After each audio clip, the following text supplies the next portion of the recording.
আসসালামু আলাইকুম গায়েস, কেমন আছেন? আশা করি সবাই ভালো আছেন। কি সুন্দর একটা জায়গা।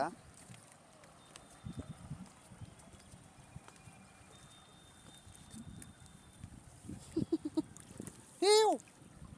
দেখেন, আমি নদীর পাশে একটা সিঁড়ি ছিল, সিঁড়িতে নামলাম। নেমে দেখছি এখানে খুব সুন্দর লাগছে। দেখেন দেখেন অনেক সুন্দর একটা জায়গা।